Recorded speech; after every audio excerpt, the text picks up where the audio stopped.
That was a lot harder than I thought it was going to be. Hey guys, and welcome back to another Random Distractions home theater update. This one I have a couple of notes on the screen here, so I'm going to be referring back to them. But on this one, I'm going to be talking about the newest addition to the home theater, and that would be dual SVS SB3000s. I'm definitely excited about them now. But I'll kind of go through the experience that I had with them. First of all, though, I want to talk about why the SVS SB3000. First of all, the size. They're actually really small. They're about 15 inches cubed all around, which is great because the subwoofer pads that I had purchased for my previous subs are around that size, and so they actually fit perfectly on top of that, which was really great. The other thing I liked about it was that it's a sealed box. Back in the day, you know, when I was in high school and stuff, I used to have an 18-inch sealed subwoofer in the trunk. And the one thing that I remember about that is how great it sounded, you know, the accuracy, the tightness of the bass, and because it was actually so big, it still sounded really good. When I was looking at the curve that SVS has on their website for that sealed sub, I compared it to the PB2000 Pro, which was the other one that I was thinking of, and then the PB1000 Pro, which they had just recently released. And what I noticed was, and I took them into Photoshop and, you know, tried to put them on top of each other and adjust the transparency. What I noticed is that the SB3000 had a similar curve as far as the lower, you know, under 20 hertz and things like that, similar to the PB1000 Pro. But it had a lot of, you know, after the 20 hertz, it was a lot louder. And what I know from doing some research is that bass in the 50 hertz or so and above that is kind of where you feel that punch or that kick in your chest kind of thing. So that's where that bass comes from. One of the things that I thought about is ignorance is bliss. The only other subs that I've had before these were the clips, and I thought those sounded great compared to the ones that I had before that, which were just like home theater in a box, really simple ones. And I even had or still actually have a Polk 10-inch sub, which now lives in my bedroom as part of my computer speaker setup. What I'm getting at is I haven't owned a really good sub, if I can say that, because I know I've heard that SVS, for the money, you can actually get better ones. And actually one of the ones that I was also looking at was the Shoe Research ULS 15, I think that's what it's called. And that was a 15-inch sealed subwoofer as well. And price-wise, you know, it was definitely a lot cheaper, except when you started to factor in the shipping. The shipping cost was kind of high, and then it kind of bumped the price back up. But that's where it gets interesting for these. Like I mentioned in a previous video where I talked about you know, getting a good deal on these subs, I was doing some research and taking a look at different subs, and like I said, I was looking at that Shoe Research, and then I happened to go on Amazon, and I noticed that for the SB3000 dual package, it showed that you could get some used for a lot less, and I decided I'll just click on it and take a look. And there was one company called IQ Home Entertainment, and they had an open box, you know, pair that they were selling for $16.99. So that was two SB3000s, which normally the sealed version brand new sells for $999. And these were for two of them for $16.99, so they came out to be like $849 a piece, plus tax, of course. But it had free shipping. When I saw that, I'm like, ooh, that's really good. And so I decided to email them and say, hey, does this still include the 5-year warranty? You know, because that's one of the good things about SVS is that, yes, their prices may be a little higher than some other places, but their warranty is really great. Their customer service, from what I've heard, is really great. If you buy directly from them, you actually get a 45-day free trial to check them out in your home and, you know, stuff like that. So, and they replied back and said, yes, that they do offer the same 5-year warranty. They're actually an authorized dealer. And I actually was able to verify that from going to the SVS website. And I noticed below one of their rolling banners was their different dealers, and IQ Home Entertainment was one of them. So I'm like, okay, great. And that's when I talked to my wife, and she's like, yes, go ahead and do that. I'm like, cool. And they came in. So I'll show the unboxing while I'm talking about this next part. So as you can see, unboxing is fairly simple. You just kind of have to turn them around a little bit or upside down in order to get them out. And then inside they're packed really well. The boxes were a little bit beaten up, but I think I've seen other unboxings of people that got them brand new and they still kind of look beat up. So I didn't notice too much of a difference there.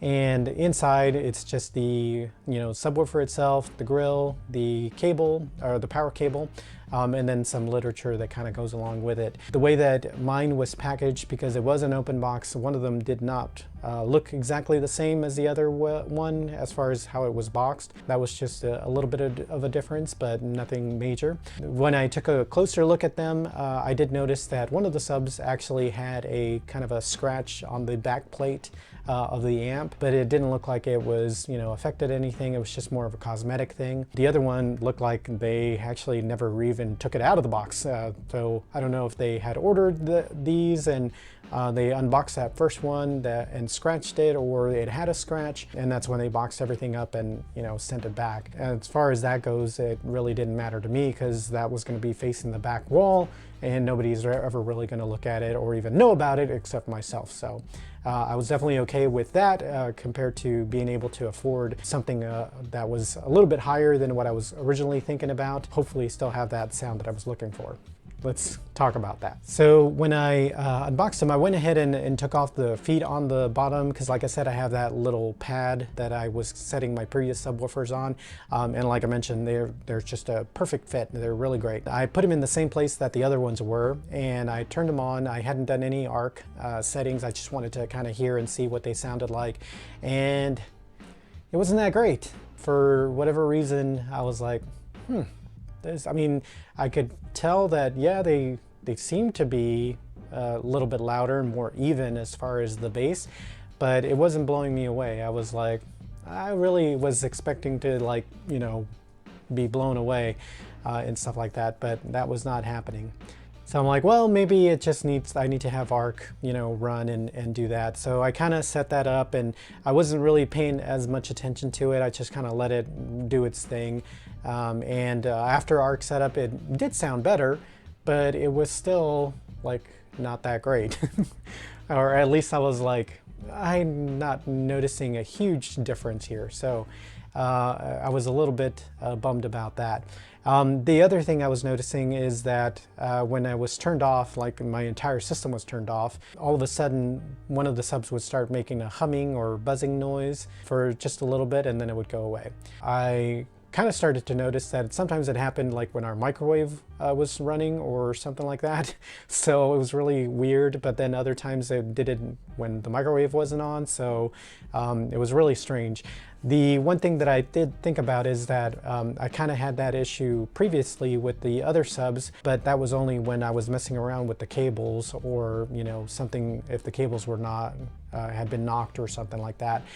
So I kind of thought that maybe it's just my cables. The only way that I was able to fix that issue was to turn them manually off, so flipping the switch. So they weren't sounding great, and then I was having this buzzing sound and having to turn them off, and then if I needed to listen to them, I would have to turn them back on.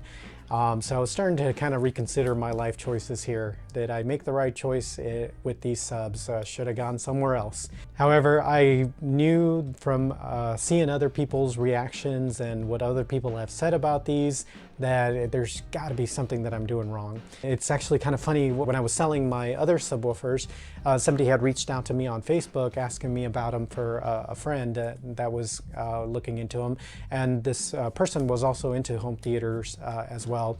And I was mentioning, what I was getting, or the replacement, and he's like, oh, those sound amazing, because he actually had I want to say a PB2000 Pro. And he was, he really loved the way that sounded. When he reached back later, after I had received them, and asked how I liked them, and I was telling him, I don't know if I made the right choice or not, because they're not sounding that great.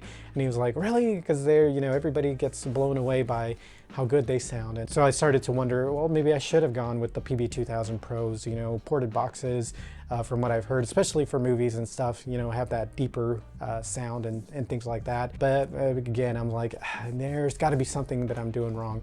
I went back to the ARC settings and I was looking at the measurements that it had taken, and I started to notice that for the subs, there was this huge, I mean, like really big dip in the 50 hertz range, and it kind of spread from there. And I was like, oh my gosh, maybe that's part of what the problem is. And so with the SVS subs, the cool thing about that is the app that they have, or that they come with. And now, you know, you can get it in all their subs now. But it allows you to do some EQ on there. And so what I decided to do was like, okay, well, let me use the measurement tool in ARC, because that allows you to, like, you know, just send a test tone to it and it shows you the measurement. And so I used the EQ to kind of help with that, and it did bring it up some. I mean, I had bumped it all the way up and it was still like there was that dip. I went ahead and did that, reran ARC, and it started to sound better. And I'm like, okay, well, this is good. And while it was better, it still was not impressing me. So I was still a little bit bummed out, and I'm like, well, then I did a little bit more research, watched a couple more videos, and I'm like, you know what, I need to try that subwoofer crawl. Unfortunately, the cables that I had were not going to be long enough to be able to, you know, move the sub over to my listening position. And I'm like, well, you know, I'm having that buzzing issue. Maybe I should go ahead and get some new cables anyway. And the ones that I got were from Amazon. They were the Mediabridge subwoofer cables is what they actually call them. I'll leave a link. They were, I think, 15 feet, I think it's the ones that I got. So that would be long enough for me to put it on the sofa. So I put the subwoofer, one of the subwoofers, on the sofa, and using my laptop and then the microphone for ARC, I started going to the different places. However, I ran into another issue. So that other issue actually did not have to do anything with the subwoofer, but with the Anthem receiver. I was trying to use my laptop to connect to it via Wi-Fi, but it wasn't connecting. I went in and tried to check the settings. It looked like it was on, or it was showing that in the network setting it was trying to connect. Like, it wasn't saying connected, it was saying connecting. And I'm like, well, that's strange. I decided that, you know, hey, I'm gonna redo the whole thing. Let me just go ahead and do a system reset. And so I did a system reset and reset everything. I set up the speakers again to tell it what I had, and then I had subwoofers, and then I tried to go to the Google Home app to try to connect it to it, and sometimes it would find it, sometimes it would not find it. Then when it did find it, I would try to connect to Wi-Fi, and my Wi-Fi would never show up. It would just like spin and spin, and then it would say other. And so I would try other and put in, you know, the SSID and the information and the password and all that good stuff, but it would not connect, no matter what I tried. Went ahead and did a network reset again, and it still would not do it. And I did another system reset and tried to connect to it first, and it was still not working. So I'm like, oh my gosh. Luckily, the Wi-Fi router is on top of the media center, so I just found a cable and connected it via Ethernet. I still had to do another network reset, and then it finally connected via Ethernet, and that's what I was able to do. So unfortunately, it sounds like there's still some Anthem bugs that need to be worked out. So if any of you have run into that and were able to figure out what the problem was, or have any suggestions on how I need to fix that, please let me know in the comments, because that was really annoying. It took me, I think, almost 30 to 45 minutes just trying to get it to work until I finally decided to go the Ethernet cable route. So, but once I got that set up, I was able to connect to it, and I pulled up the Arc Genesis measurement tool. While I had the sub playing, the test tone, I was walking around with the microphone and seeing where that dip, when that dip disappeared, or you know, at least moved up a little. And what I found out, and I actually had heard of this before, is that in the corner of each side was the best place for them. That's where the dip like basically came up to maybe being only -5 dB from compared to the loudest sound in the rest of the spectrum. I was like, yes, all right, I think that's where what I'm gonna do. And I went ahead and placed one of them, connected it all up, and I'm like, well, let me listen to what it sounds like with just the one. And that's when I finally like, okay, so this is what was missing. I was like, if one sounds this good, I can't wait to try the other one. So I went ahead and set up the second one and, you know, tried both of them out, and I was like, yes, okay, this is sounding really good. So I still went ahead and did the measurement for each one, and with the SVS app, I went ahead and tried to like EQ out that little dip in the 50 hertz range, but this time it was not as much. So I was definitely able to do that with it, being able to adjust it to kind of make it a little more flat, at least at the starting point. Went ahead and ran ARC again, now that everything was set up. And yes, it definitely sounded much, much better. I was still pushing, I think, was it originally, I think I want to say it was like -9 and possibly -13 on one of the subs. So it was still, you know, pretty high up there. And actually, I forgot to mention, when I originally had them in the original setup, I was like 0 dB on one and like -2 on the other one. It was still feeling like it's not all there, but it looked like they were working like really, really hard, but I was just not hearing it and feeling it. But this time, you know, at -9 and -13, they weren't working as hard, and I was definitely feeling it. So that was really good. So definitely, what a difference.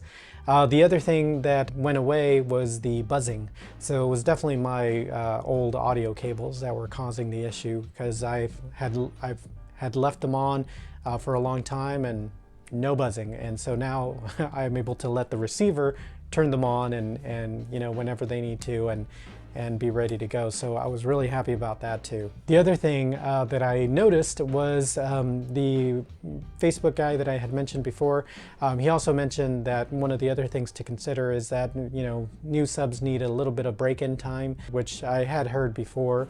And I can definitely attest to that, because it seems like as the weeks go on, they do seem to be getting louder and louder. I actually turned them up even more, so they're now at I want to say -13 and -16 now. So I'm having to turn them down, and I still feel, you know, that thump in the chest. And I watched the Justice League movie, and that sounded awesome. It sounded really great.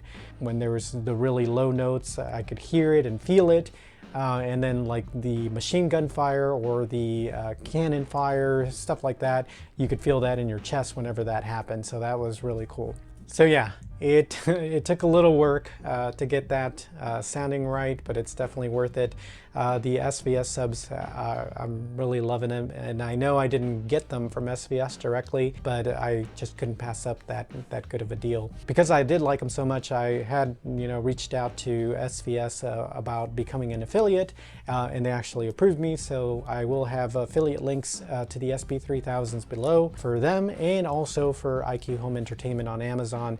Like I said, if you can find them again on the deal, and I actually looked before starting this, and they actually do have another pair on there for $16.99. At $16.99, they're definitely recommended. Like I said, only one of them had that scratch, but on the front everything else seemed great and looked like they were brand new basically. So would definitely recommend either one of them. The one thing with SVS is you do have that 45-day trial. Return shipping is covered. Whereas with the IQ Home Entertainment, I'm not even sure if they accept returns, to be honest. I'm really happy with them, so I have no reason to try to return them. So definitely recommend them for sure. And like I said, I'll have the links down below. So just to summarize, they sound great, but definitely placement and the ability to measure. I know I've heard before that, you know, you can usually put the sub in your listening position when you're doing the subwoofer crawl, and then just kind of walk around and hear where that is. Sometimes your hearing can be a little bit deceiving. So the ability to use that measurement mic from ARC was definitely very helpful in order to, make sure that I was putting them in the correct place for sure. And then even just being able to EQ them afterwards with the SVS app, using that as well was really helpful. So if you're having any issues with the way a subwoofer sounds and you have the ability to move them around, I would definitely recommend it because it makes so much of a difference based on what I initially heard when I got them to what I'm hearing now. And then break-in for sure does seem to be a thing because they definitely sound a lot better now, and I'll keep seeing if I notice a difference as the weeks and months go on to see if they do get even better than what they're sounding like right now. And then the last thing, be open to those open box, offers, or even the SVS has an outlet, which is stuff that's been returned to them, but they offer that same 45-day policy and then, the 5-year warranty and all that good stuff directly from SVS, which, like I said, I didn't buy it from them, but I've heard a lot of good things. Oh, and the one thing I didn't mention in regards to IQ was I had received one of the subs only like a couple of days after I had placed the order. And I asked the FedEx guy, I was like, oh, there's supposed to be 2. And he's like, well, I only got 1. And I'm like, oh man. So I had reached out to IQ and they actually replied right away, including that other email in regards to the 5-year warranty. And they replied right away saying, yeah, they chose to be on the truck, and then this is the tracking number. And we'll ask them to, just make sure that there's not anything wrong with it. When I had received the original order, I had only received 1 tracking number. So, and that may be just because of the way Amazon is set up or whatever, but I had only received 1 tracking number. So I didn't realize that there was 2 packages. The other one arrived when they actually said it was going to arrive, or they told me that that would be the earliest that it would arrive. It wasn't like it was late. It still arrived at the time what they said. It's just that for whatever reason, one of them arrived a lot quicker than the other one. So definitely recommend them as well if you want to try to go that route. I had a good experience with them. Yeah, so if you're under budget constraints or something like that, or or looking to maybe afford a level above what you were originally thinking, and this one worked out for me because I was considering a sealed sub anyway, and I think actually IQ might have some ported versions as well that are open box, so can definitely recommend that if you're tight on a budget like some people are. So that's all I have for this video. Definitely would appreciate a like, of course. Leave me any comments or questions that you would have about these, and I'll try to answer them the best that I can. Or if I missed anything that you would like to know more about, I'm definitely giddy about having them now. And yes, I know that I'm an adult male that just said giddy, but that's what they do to you. Thanks for watching. Would definitely appreciate you guys subscribing and hitting that notification bell so you'll know when the next one drops. And until then, hope you have a good one.